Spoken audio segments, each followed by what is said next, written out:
लेकिन इस बार जो है आप चुनाव में किन मुद्दों को लेकर जबकि एक प्रकार से एक चुनौती भरा रहेगा क्योंकि केंद्र, राज्य और क्षेत्र में जो है भारतीय जनता पार्टी की सरकार है।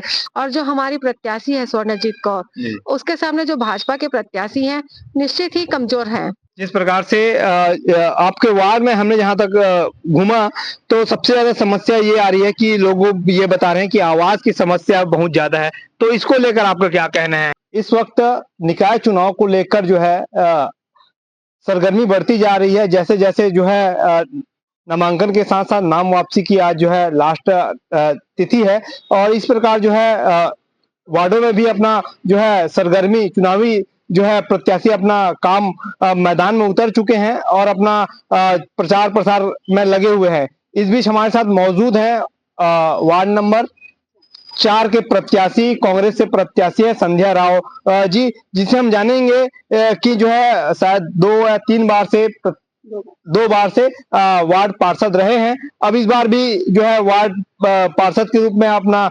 नामांकन दाखिल कर चुके हैं। आइए जानते हैं किस विजन को लेकर इस बार चुनावी मैदान में आ रहे हैं और पार्टी द्वारा जो है टिकट दिया गया है, प्रत्याशी घोषित किया गया है, तो इस बार पूरी जानकारी हम लेते हैं। जी दीदी, सबसे पहले तो मेरे चैनल में आपका स्वागत है। क्या कहना चाहेंगे इस बार के चुनाव को लेकर जिस प्रकार से आपकी पार्टी के द्वारा आपको टिकट दिया गया है? पार्टी के द्वारा मेरे को जनता की सेवा के लिए अवसर दिया गया है। सबसे मैं पार्टी को अपना धन्यवाद प्रेषित करती हूँ कि मुझे इस लायक समझे हैं। और यह चुनाव मेरे को लड़ने की बिल्कुल इच्छा नहीं थी, लेकिन मेरे वार्ड वालों का ये कहना था कि आप ही इस पद के लायक हैं, जो उनको मेरे से एक अपनत्व मिलता है, एक परिवार जैसा हम लोग को वातावरण यहाँ निर्मित करते हैं हम लोग, तो वो नहीं चाहते हैं कि अन्य कोई भी यहाँ पार्षद के रूप में उनके बीच आए। जी, इससे पहले भी आपने जो है 2 बार आप पार्षद रह चुके हैं। क्या आपने क्या-क्या ऐसा काम किए हैं जो? मैंने सभी जगह यहाँ पे बीटी रोड बनवाए हैं, समरसता भवन बनवाए हैं अपने वार्ड वालों के लिए, क्योंकि यहाँ पर शादी या छठी या किसी भी मरनी कार्यक्रम जैसे दाह संस्कार के बाद जो होता है तेरही एरी के लिए, यहाँ पे कोई ऐसा जगह नहीं था जहाँ पे लोग अपना कार्यक्रम कर सके। तो उसके लिए मैंने एक समरसता भवन बनवाया है। और अभी आप लोग देख रहे होंगे कि जो रेलवे की लाइनें बिछ रही है, उससे सरकारी हॉस्पिटल यहाँ से काफी दूर हो गया है। बुजुर्ग लोग को, कई लोगों को लकवा जैसे बीमारी हो जाता है, बीपी बढ़ जाता है, शुगर बढ़ जाता है, उतने दूर उन लोगों को या तो राजिम जाते हैं उन लोग या तो फिर सरकारी हॉस्पिटल जाना पड़ता था। इसके लिए मैंने अपने पूर्व विधायक आदरणीय धनेन्द्र साहू जी से निवेदन किया कि वार्ड वालों के लिए यहाँ पे एक हमर क्लिनिक जैसा छोटा सा एक क्लिनिक होना चाहिए, जिससे उनकी ये सारी सुविधाएं, छोटी-छोटी जरूरतें पूरी की जा सकती है। तो 3 और 4 की जनता के लिए यहाँ पे घटोरिया पारा भी लगा हुआ है, वहाँ के लोग भी इस क्लिनिक में आके अपनी अस्पताल चिकित्सा की जो सुविधाएं हैं उसको ले रहे हैं। और एक मैं बहुत बड़ा टीन सेट भी बनवाई हूँ वार्ड वालों के लिए, ताकि जो पार्टी वार्टी है उनको यहाँ पे देते बने। और कोढ़ीपारा में जर्जर स्थिति में था भवन, तो उस भवन को भी मैंने वहाँ के वार्ड वासियों के लिए बना के दिया है। आपने इतने सारे जो है आपने उपलब्धि जरूर बताई है, लेकिन इस बार जो है आप चुनाव में किन मुद्दों को लेकर जबकि एक प्रकार से एक चुनौती भरा रहेगा क्योंकि केंद्र, राज्य और क्षेत्र में जो है भारतीय जनता पार्टी की सरकार है, कैसा चुनौती इस बार आपके सामने फेस करने को मिलेगा?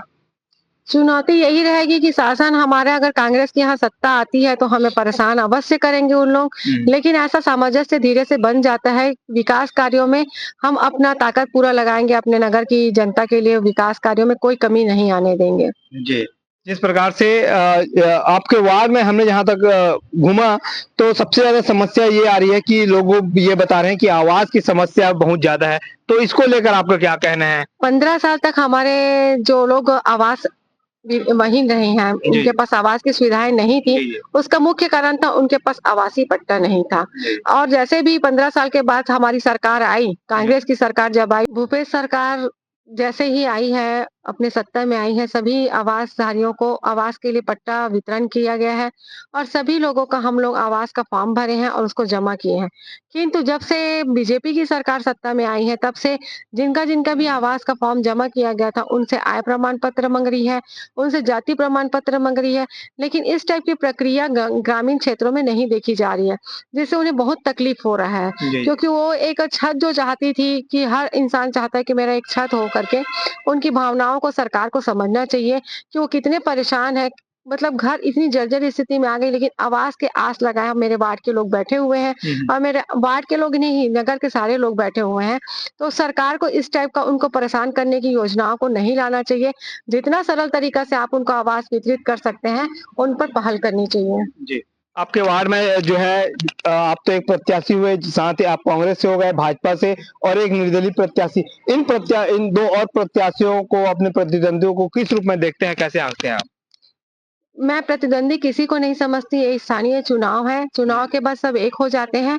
किंतु अभी वार्ड वालों को देखना है कि उनके लिए बेहतर कौन होगा। जी दीदी, बताएं कि जिस प्रकार से वर्तमान जो है, पूर्व में आपकी सरकार रही है, मध्यान्ह जी की सरकार रही है, इस बार क्या लगता है वार्ड पार्षदों की संख्या में या फिर अध्यक्ष के जो है सीट की संख्या में कौन आ सकता है?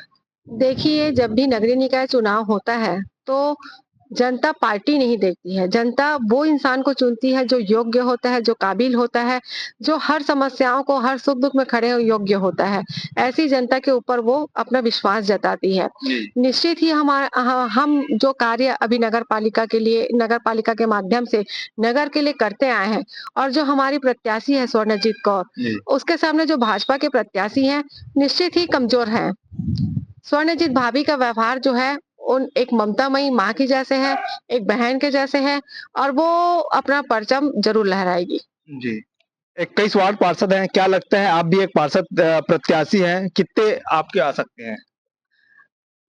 उसके लिए भी मैं यही कहूंगी कि जब अपना मुखिया अच्छा होता है, तो बच्चों भी निकल ही जाते हैं। उनको उसका प्लस पॉइंट हमको मिल ही जाता है।